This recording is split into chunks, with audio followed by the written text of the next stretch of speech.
Hello friends, நம்ம இந்த வீடியோவில் பார்க்க போகிறது ஏப்ரல் 1ஆம் தேதி முதல் பேன் கார்டில் புதிய மாற்றத்தை கொண்டு வராங்க.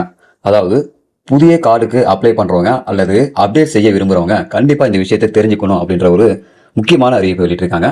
ஸோ இது சம்பந்தமான முடிவுறதை தான் இந்த வீடியோவில் பார்க்க போகிறோம். வீடியோ இறுதி வரைக்கும் ஸ்கிப் பண்ணாமல் பாருங்கள். வீடியோ பார்க்கறதுக்கு முன்னாடி நீங்கள் இந்த சேனல் ஒன்றும் சப்ஸ்கிரைப் பண்ணலாம், கீழே இருக்கிற கலர் சப்ஸ்கிரைப் பண்ணி கிளிக் பண்ணிக்கங்க. கூடவே பக்கத்தில் இருக்க பெல் ஐகான் கிளிக் பண்ணிக்கங்க. அப்போ தான் நாங்கள் போடக்கூடிய பயனுள்ள வீடியோக்களை நீங்கள் மிஸ் பண்ணாமல் பார்க்கலாம். வாங்க வீடியோக்குள்ளே போகலாம். பேன் என்பது ஒரு தனித்துவமான எழுத்து மற்றும் நம்பர் கலந்த ஆல்பமெட்ரிக் கேட் ஆகும். இந்த கோடானது இன்கம் டாக்ஸ் டிபார்ட்மெண்ட், அதாவது வருமான வரித்துறையின் மூலம் உருவாக்கப்படுவதாகும்.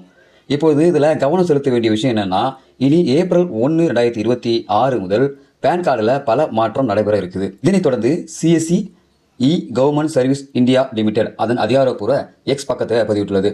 நீங்கள் பேன் கார்டை அப்டேட் அல்லது புதிய பேன் கார்டு உருவாக்க விரும்பினால் பேன் கார்டில் இருக்கும் புதிய மாற்றத்தை பற்றி கண்டிப்பாக தெரிந்து கொள்ள வேண்டும் என சொல்லப்படுது.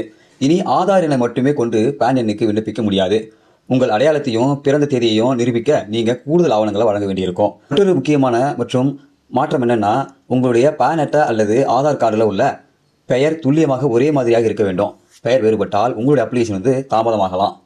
இப்போது இந்த புதிய விதிகளின்படி கீழே உள்ள ஆதார் கார்டு மட்டுமல்லாமல் இந்த டாக்குமெண்ட் எல்லாம் அவசியமாக கேட்கப்படுது.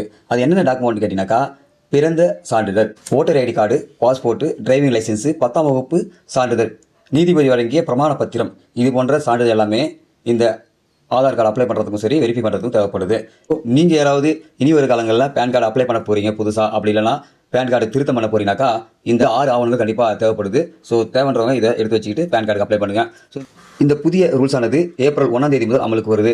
ஸோ இந்த வீடியோ உங்களுக்கு பயனுள்ள இருக்கும்னு நினைக்கிறேன். பயனுள்ள இருந்தால் லைக் பண்ணுங்கள், உங்கள் நண்பர்களுக்கும் பயனுள்ள இருந்தால் ஷேர் பண்ணுங்கள். இது போல பயனுள்ள வீடியோக்களை நீங்கள் தொடர்ந்து பார்க்கணும்னாக்கா நம்ம யூடியூப் சேனலை சப்ஸ்கிரைப் பண்ணுங்கள். மீண்டும் வீடியோ சந்திக்கலாம். அதுவரை மனித மதிப்போம், மனித உயிரை காப்போம். நன்றி.